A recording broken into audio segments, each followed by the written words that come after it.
Assalamualaikum warahmatullahi wabarakatuh.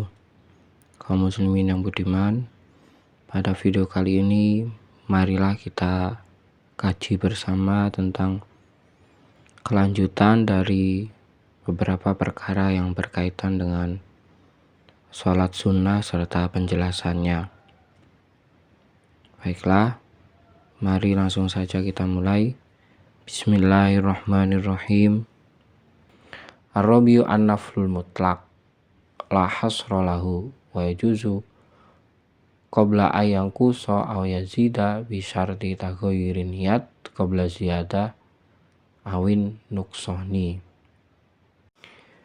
Yang keempat, sholat sunnah mutlak dan tidak ada hitungan atau tidak ada batasan untuk jumlah rakaatnya. Bahkan seseorang boleh boleh mengurangi atau menambah jumlah rakaatnya dengan syarat merubah niat sebelum melakukan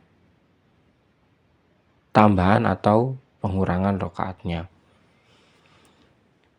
Dijelaskan di sini dengan contoh wasuratuhu ayyan wa asyara rakaatin summa arada ayang kuso fa yajuzu bi syarti ayyan wa qabla ayyashra fi nuqsan ay qabla nuhudi minas sujudi wa kadzalika law arada az-ziyadata. Contohnya yaitu seseorang semisal berniat sholat sunnah mutlak 10 rakaat, kemudian ia ingin menguranginya, maka hal itu boleh dilakukan dengan syarat seseorang berniat merubah jumlah rakaatnya sebelum melakukan hal yang diniatkan. Lebih jelasnya yaitu sebelum ia mengangkat kepalanya dari sujud pada rakaat terakhir, dia sudah berniat ingin mengurangi, maka dalam posisi sujud itu ia boleh berniat mengurangi atau menambah rakaatnya. Al-khamisu qada'un nafilah yusannu qada'un nafilatil muaqqatati lan nafilati zati sabab. Yang kelima, disunahkan untuk membayar hutang sholat sunnah atau mengqadha sholat sunnah yang memiliki waktu tertentu, yang waktunya sudah ditentukan, seperti sholat tarawih, sholat malam, sholat duha, dan yang lain-lainnya.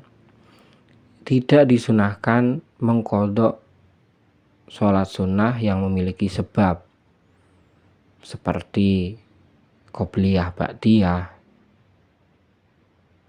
tahiyatul masjid, istikharah, sholat gerhana matahari dan rembulan, serta sholat yang memiliki sebab-sebab yang lain. Asadisu sholatul laili ayat tahajudi wa huwa sholatu ba'dan naumi wa sholatil isya. Yang keenam, sholat lail atau sholat malam, juga disebut sholat tahajud, yaitu sholat yang dilakukan setelah tidur dan juga setelah melakukan sholat isya.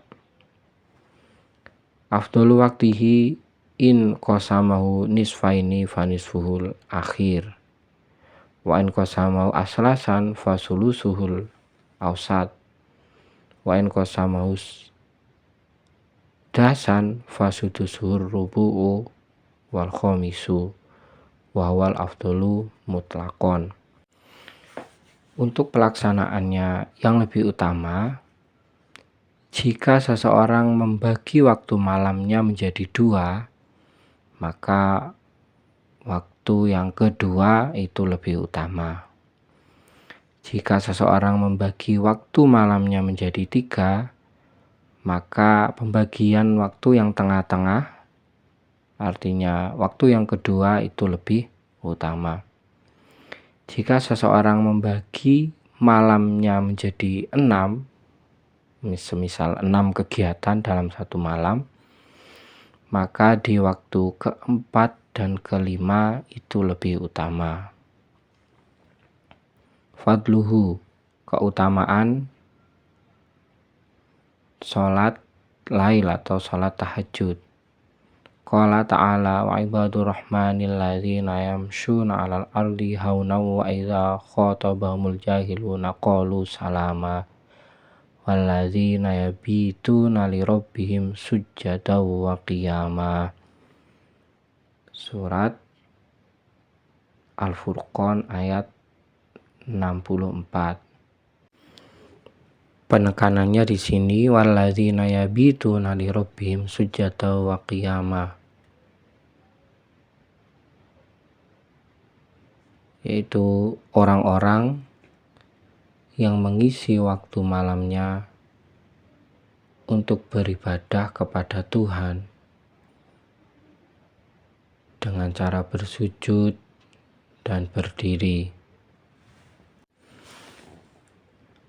Amman huwa qanitun ana al-laili sajidan wa qa'iman yahzarul akhirata wa yarju rahmata rabbih. Qul hal yastawil ladzina ya'lamuna wal ladzina la ya'lamun innama yatazakkaru ulul albab. Dan juga ayat ini Az-Zumar ayat 9. Apakah orang musyrik yang lebih beruntung ataukah orang yang beribadah di waktu malam dengan keadaan bersujud dan juga berdiri karena takut azab akhirat dan mengharap rahmat dari Tuhannya? Katakanlah Muhammad, apakah sama orang-orang yang mengetahui hak-hak Allah dengan orang-orang yang tidak mengetahui? Sesungguhnya hanya ulul albab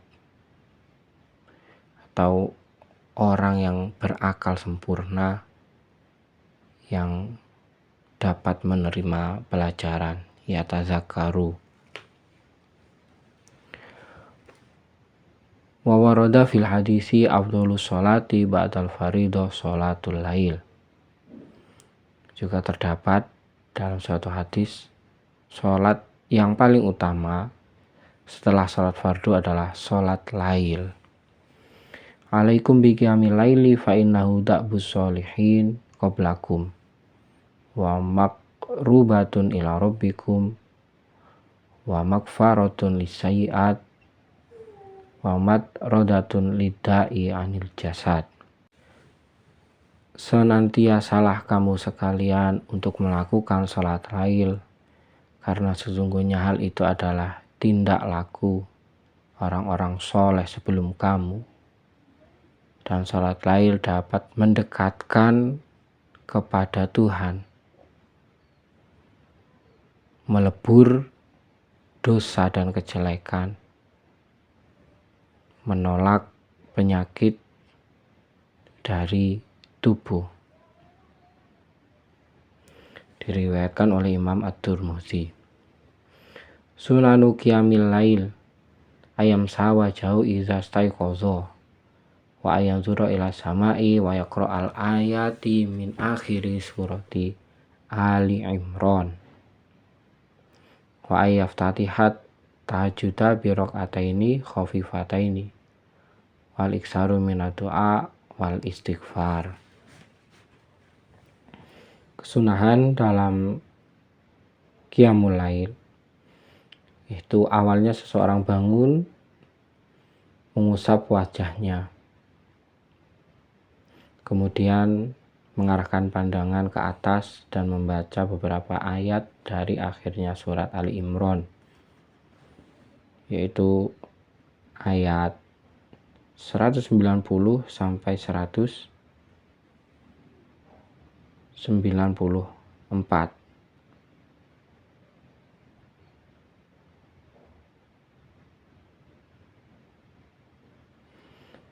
Kemudian setelah bersuci, memulai sholat tahajud dengan agak cepat, diawali dengan 2 rakaat yang agak cepat. Kemudian setelahnya memperbanyak doa dan juga istighfar. Awalnya dimulai dengan 2 rakaat yang agak cepat, kemudian rakaat selanjutnya bisa dengan durasi yang lebih lama. Setelah itu memperbanyak doa dan istighfar. Di sini ada keterangan tambahan. Walil i'anati ala qiyamil laili asbabun ahamuha naumul qailulah wa tarkul ma'siyah wa tarku kasratil akli wa tarkul a'mali syaqqah. Untuk mempermudah bisa melakukan sholat malam itu ada beberapa sebab. Sebab yang paling menentukan yaitu diantaranya tidur qailulah, tidur sebentar saat siang, meninggalkan maksiat, meninggalkan terlalu banyak makan, dan meninggalkan pekerjaan-pekerjaan yang sangat berat. Makruhatu qiyamil laili takhsisu lailatul jum'ati bi qiyamin wa qiyamul laili kullihi daiman wa tarku tahajjudin i'tadahu. Kemakruhan sholat lail yaitu mengkhususkan malam Jumat untuk melakukannya. Artinya malam yang lain tidak melakukan sholat tahajud, hanya saat malam Jumat saja. Maka hal ini justru makruh. Dan juga sholat lail semalam penuh selalu. Artinya boleh dilakukan jika tidak selalu. Juga hukumnya makruh meninggalkan sholat lail yang sudah ia lakukan dengan istiqomah. Justru hukumnya makruh jika ditinggalkan, sedangkan ia sebelumnya sudah istiqomah melakukannya. Demikianlah pembahasan kita pada kali ini. Kurang lebihnya mohon maaf. Semoga bisa bermanfaat. Wassalamualaikum warahmatullahi wabarakatuh.